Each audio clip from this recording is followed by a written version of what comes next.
Hello' মৰমৰ ছাত্ৰ ছাত্ৰীসকল, মই তোমালোকক আজি মোৰ মাতৃমুখ দৰ্শন নামৰ পাঠটিৰ দ্বিতীয় ক্লাছটো আগবাব খুজিছোঁ। অৱশ্যে মই ইয়াত তিনিটা কুৱেশ্যন আলোচনা কৰিম। তাৰ ভিতৰত আছে গুৱাহাটীলৈ অহাৰ পিছত কটন কলেজৰ ছাত্ৰসকলে লক্ষ্মীনাথ বেজবৰুৱাক কিদৰে অভিনন্দন জনাইছিল সেইটো কুৱেশ্যন আছে। তাৰপিছতে আছে গুৱাহাটীখন ভাল লগাৰ কুৱেশ্যনটো। তাৰ তৃতীয় কুৱেশ্যনটো হৈছে ডিব্ৰুগড়ত আহি তেওঁ ডিব্ৰুগড়ৰ পৰিৱেশ দেখি কিয় সন্তোষ লভিছিলে। এই তিনিটা কথাৰ আজি আলোচনা কৰিবলৈ লৈছোঁ।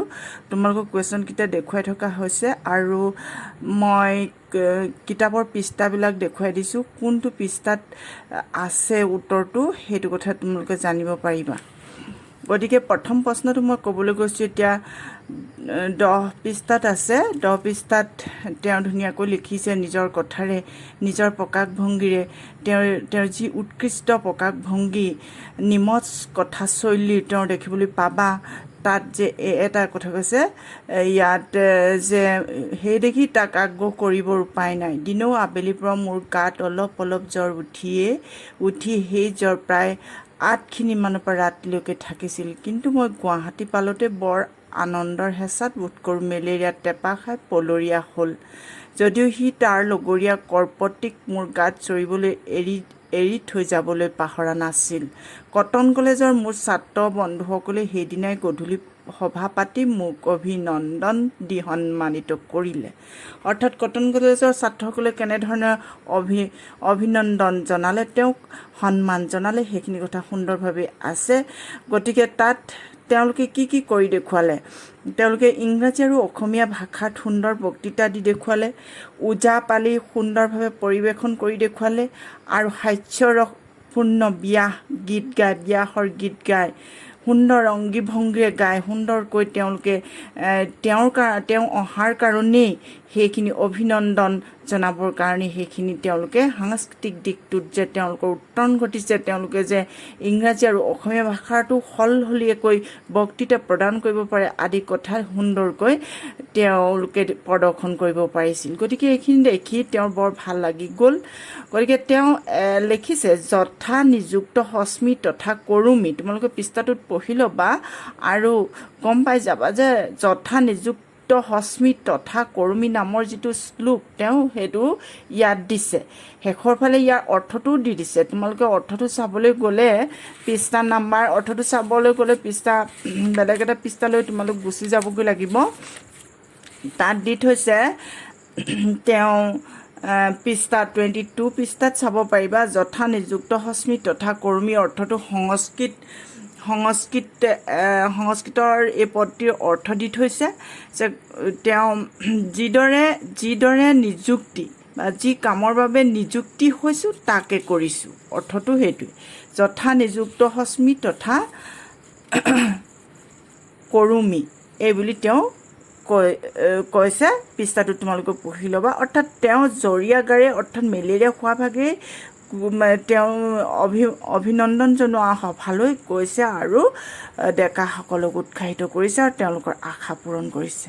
গতিকে আজি প্ৰশ্নটো মই তোমালোকক কৈ দিছোঁ ক'ত আছে আৰু তোমালোকে বিচাৰি নিজৰ প্ৰকাশভংগীৰে এই কথাখিনিৰ আলম লৈ লিখিবা বুলি আশা কৰিছোঁ। এতিয়া দ্বিতীয় প্ৰশ্নটোলৈ যাওঁ মই।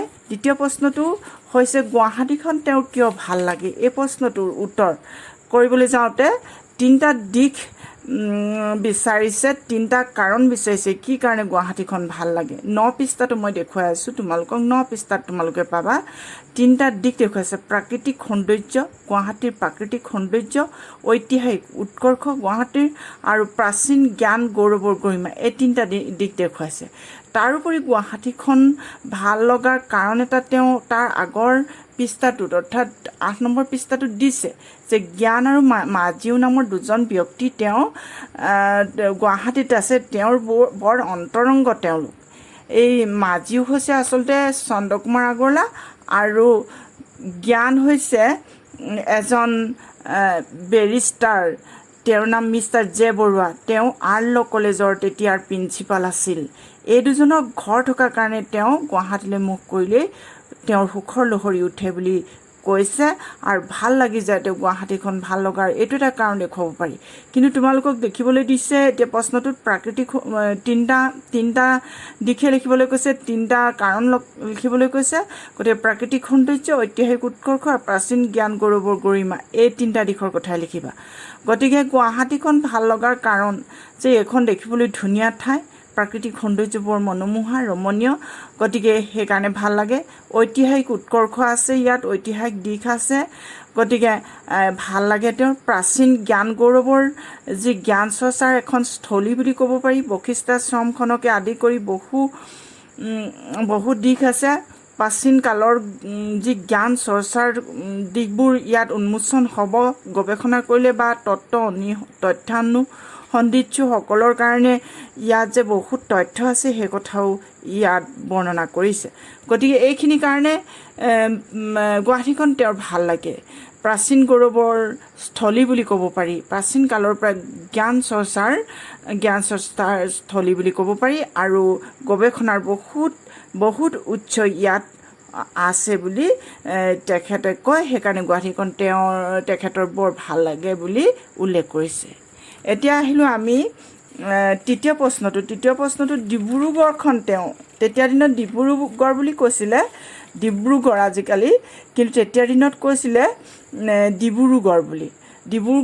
ডিব্ৰুগড় বুলিয়ে লিখিছে তেওঁ ইয়াত যে গোটাচৰক কথাই তেওঁক সন্তোষ দিছিল তেওঁ 30-40 বছৰৰ পিছত অসমলৈ ঘূৰি আহি যিটো পৰিৱেশ দেখিলে ডিব্ৰুগড়ত তেওঁ বৰ ভাল লাগি গ'ল বিশেষকৈ মহিলাসকলৰ পৰিৱৰ্তন হৈছে যে আগৰ মহিলাসকল বৰ লাজকৰীয়া আছিল আৰু তেওঁ লিখিছে তেওঁলোক তাহানি এৰি অহা অসমৰ মহৰ দয়াত আৰু চেচুকৰ চাঁদ বহা চুকৰ বোৱাৰী শাৰীত আৰু নাই শিক্ষা দীক্ষাৰ ৰাজহুৱা কাৰ্যাদিত তেওঁলোক আগ্ৰহী সকলো সৎ কাৰ্যত পুৰুষৰ সমকক্ষ হ'বলৈ তেওঁলোকৰ আগ্ৰহ প্ৰদীপ্ত হৈ থকা দেখা পালে ৰক্ষণশীল সমাজখন তেওঁ দেখাহি নাই যে যেতিয়া তেওঁ গুচি গৈছিলে অসমৰ পৰা 30-40 বছৰ আগৰ যিখিনি মহিলা সেইখিনি মহিলাৰ যি ৰক্ষণশীল সমাজ আছিল সেই ৰক্ষণশীল সমাজখন এতিয়া নাই মহিলাসকল আগবাঢ়িছে দেখি তেওঁ বৰ ভাল লাগি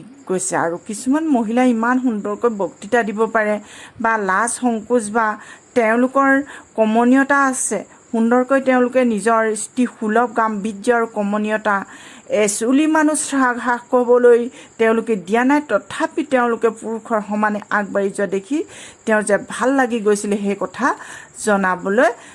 জনাইছে তেওঁ 16 আৰু 17 পৃষ্ঠাত তোমালোকে পঢ়ি ল'বা আৰু ধুনীয়াকৈ তোমালোকৰ নিজৰ প্ৰকাশভংগীৰে লিখি উলিয়াব তাৰপিছতে 18 পৃষ্ঠাত আছে 18 পৃষ্ঠাটো মই দেখুওৱা নাই 18 পৃষ্ঠাটোত আছে যে ডিব্ৰুগড়ত যিটো থিয়েটাৰ বা ৰংগশালাৰ যি পৰিৱৰ্তন দেখিছে যে তাত অভিনেত্ৰী অসমৰ মুক্তানাথ বৰদলৈকে আদি কৰি যিসকল লোকে তেতিয়া অভিনয় কৰি আছে তেওঁলোকে যে কলিকতাৰ অভিনেত্ৰীতকৈ ভাল অভিনয় কৰিব পাৰিছে ভাল পেইণ্টিং কৰিব পাৰিছে ভাল ফটোগ্ৰাফি কৰিব পাৰিছে সেইখিনি কথাই তেওঁ যথেষ্ট আনন্দিত কৰিলে আৰু সন্তোষ লভিলে তেওঁ গতিকে বা নাটক হৈছে সেই নাটকবোৰৰ সমপৰ্যায়ৰ কমিক এক্টিং কৰিছে তেওঁলোকে সেইবোৰ দেখি তেওঁৰ যথেষ্ট ভাল লাগিলে বুলি উল্লেখ কৰিছে গতিকে তোমালোকে 16, 17 আৰু 18 পৃষ্ঠাৰ সহায়ত এই তৃতীয় প্ৰশ্নটোৰ উত্তৰ কৰিবা বুলি আশা কৰিলোঁ ধন্যবাদ আজি মই ক্লাছটো সামৰণি মাৰিছোঁ